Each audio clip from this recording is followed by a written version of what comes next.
Hey there, Taurus.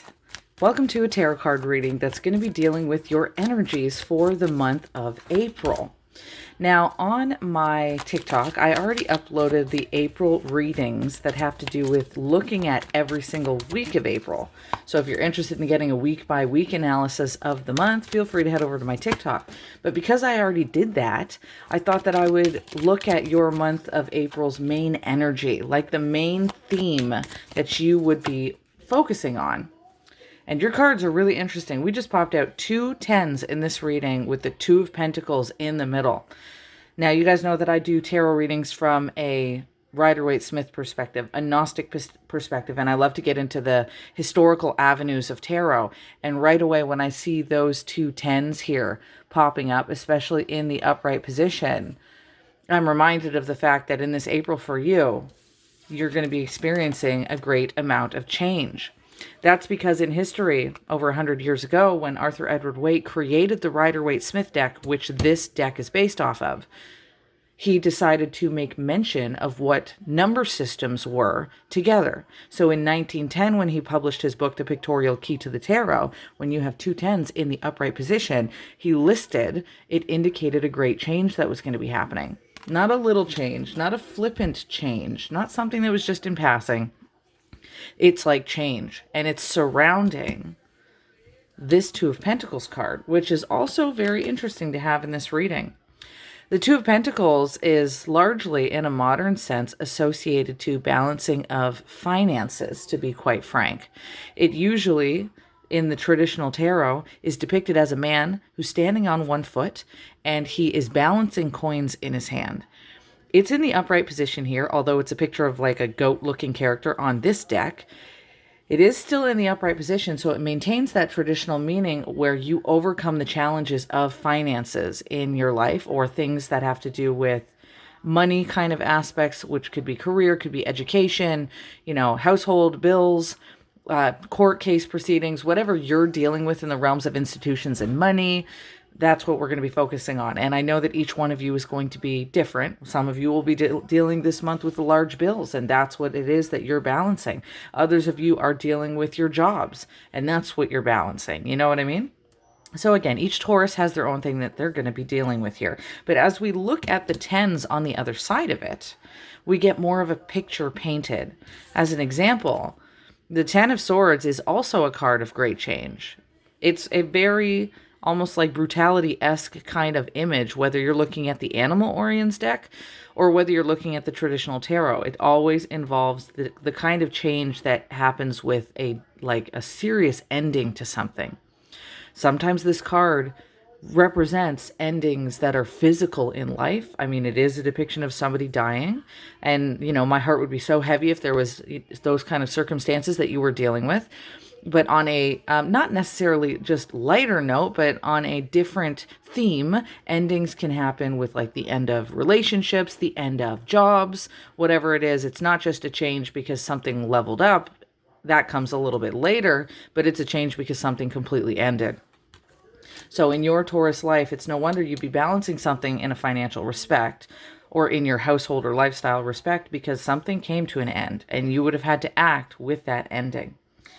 Now, the 10 of Pentacles is here, and that is a lovely energy to get because this is the kind of end that happens when you're leveling up to a better phase, not when something is a little bit more devastated with anxiety like the 10 of Swords.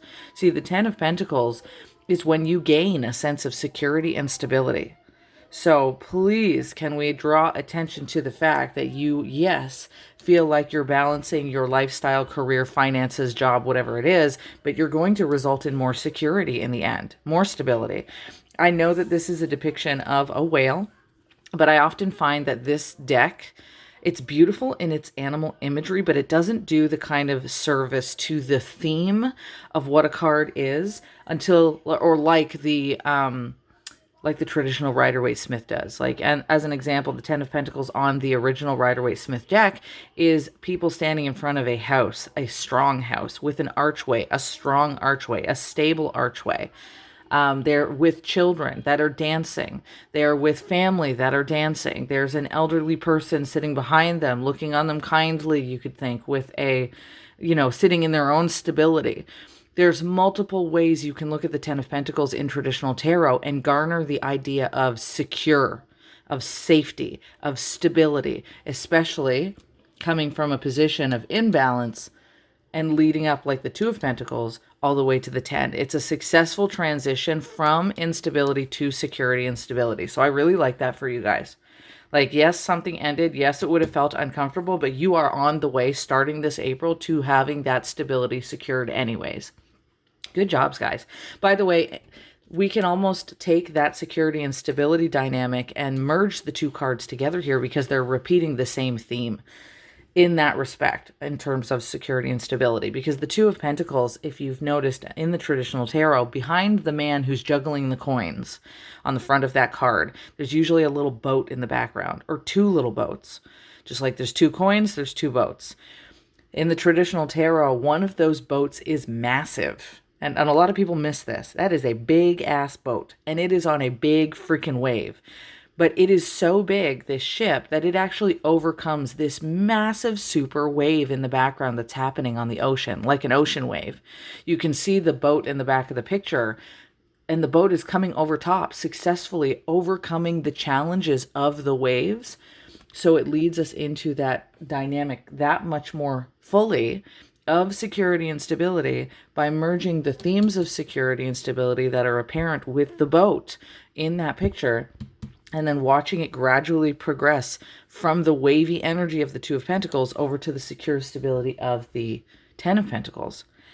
Now, the other two cards that I have not mentioned are here. Now we've got the Two of Cups. Can we just mention that we also have two twos in your reading? We've got two tens, we've got two twos, and both of these twos are also in the upright position here, which is really interesting because when you have two twos together, it is the idea of accord. Like when something is harmonious, something is working in accord with one another, right? Usually people, especially with the Two of Cups, because we've got two people choosing to work together, choosing in the Two of Cups to come together like these penguins, to share a cup like these penguins are. Like, it's a really lovely depiction even on this deck where you can tell that the function of the symbols here is about unity and compassion. And it just so happens to have another two in the mix where Arthur Edward Waite specified that, hey, if you have a reading with two twos, this is people coming together. This is things working in harmony. If not people, it's things working in harmony and in accord of one another. People are aware of what's happening. No one's left in the hiding. No one's left talking about things in the background that are unknown. There's no surprises here, right? To be in accord with one another means that whoever it is that you're dealing with in life, you guys are actually going to understand each other and want to press forward successfully together, which now we can see repeating itself in these two cards. Not just in the twos, but remember I said the Ten of Pentacles has children dancing with one another. It has people dancing with one another. It has an elderly gentleman looking at the future generations as they unite with one another, which means you have three cards in this reading repeating the theme of people working together. The last card here that we have in this particular month's energy for you is the Judgment card. The Judgment card being the, second last or so card before the World card in tarot. So this is when you come to the end of a situation, when you have gone through the hardship, when you've gone through a lot of transformation. It's like a court case, you know. For some of you, this could show up as an actual court case, by the way. Now that I've spit that out, let's listen to my intuition a little bit here. But when you have a justice, like the Justice card, or, you know, justice of the peace, and they are trying to make a decision in a court case, what do? They make a judgment, right? And so for some of you, there could be a person in a position of power, or it could be you making the judgment, because we actually don't have a king here or a queen. We don't have a person in a position of power above you in this reading. So for some of you, you might make the judgment call. There's some kind of a decision that's made. But again, to come back to the original concept of the Judgment card, in a modern perspective, it's because it's acting like someone who's making an order, making a decision, saying this is how it will go. And then everybody falls in accord to that decision. So this dynamic of people coming together could be that in the month of April, you are making an agreement of sorts to work in accord with other people, and it actually benefits you. And it actually does lead to security and stability for you or for your family or your relationship, whatever it is, the decision that's made, whether it's between you and a spouse or between you and your boss or between you and your teacher or between you and a justice of the peace, you're going to work with it. Something might have ended in the past. A phase even might have ended in the past. And now you are transitioning on to the security and stability aspect by virtue of a judgment that's made. Now, from a historical perspective, let's lead into the Middle Ages as I lead off in this reading here. From a historical Christian mysticism, Middle Ages perspective, which I only mentioned because Arthur Edward Waite made a very prompt decision to mention the Middle Ages qualities that he was admiring or investigating at the time that he made this deck. I think it's useful to interpret this card not just in the modern idea of like a justice of the peace, but to look at it from a perspective where we are dealing with a deck of cards that has kings and queens and battle fortresses, and knights in shining armor, right? From a Middle Age perspective, the Judgment card has been likened by some tarot readers, like Arthur Edward Waite as an example, to be a card that's connected to martyrdom, right? Difficulties where things have ended in a physical experience. Again, people who pass are connected to the Judgment card. That's why on the traditional tarot, there are people rising from the dead on that particular artistic rendition of that card. And that's because there was an idea in the Middle Ages that the Christians of the time, in and around 1200, were having disputes with the Roman Catholic Church. And the ideas of this card about judgment was that a judgment was going to come down on the Roman Catholic Church at the time and allow for all of the martyrs in the past who had shed blood in the Crusades. Very deep meanings to these cards. If people don't know them, they should, check into that aspect. It's a fascinating concept, right? That a lot of the martyrs and the people who were persecuted in the Crusades were going to have their judgment. Some people look at the Judgment card and they think of fire and brimstone like the Judgment Day of Catholicism, but other people look at tarot as the Judgment Day of the people that the Catholics were going against. So the heretics, right? In tradition, like these would be, according to Arthur Edward Waite, like the Albigensians, like the Cathars, right? These people had been martyred. These people had been persecuted and suffering, and they were looking towards this time of judgment where they would get to move on to the next level, essentially. That's the thorough meaning of this card. They move on to the next level after their suffering to go and be closer to the source of their monad.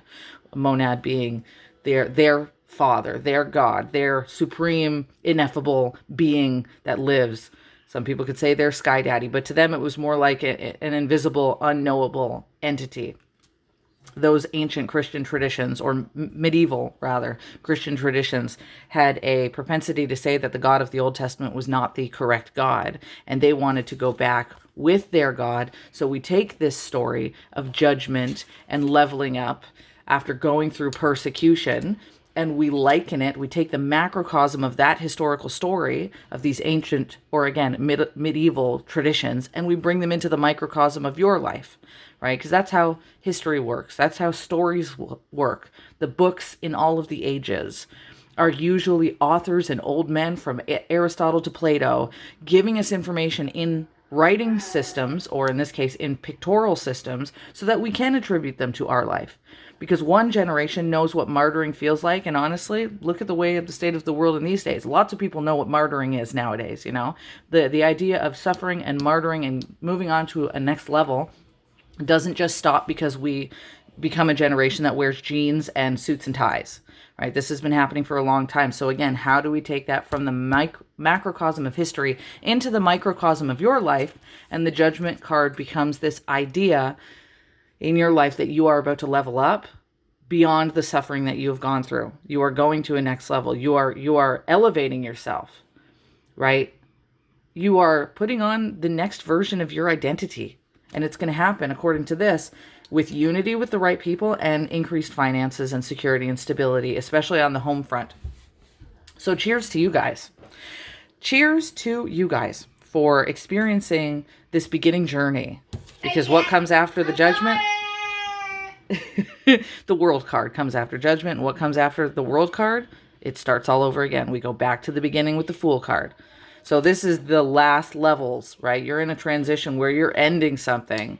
Again, ending, 10 is an ending number, 10 is an ending number. You're about to transition. Hardcore Tauruses. Fascinating stuff. I'm going to leave you guys off with that. If you're interested in my style of tarot, feel free to get a hold of me for a private reading. I've got $20 readings that are available at the link in my bio. Or if you're interested in a week-by-week circumstance, I do have some extra readings in life, in love, in monthly outlooks already on my TikTok. So feel free to click the link in my bio and you will find a direct access to my TikTok. I will talk to you guys later. Thank you very much for joining me in this, and ciao for now.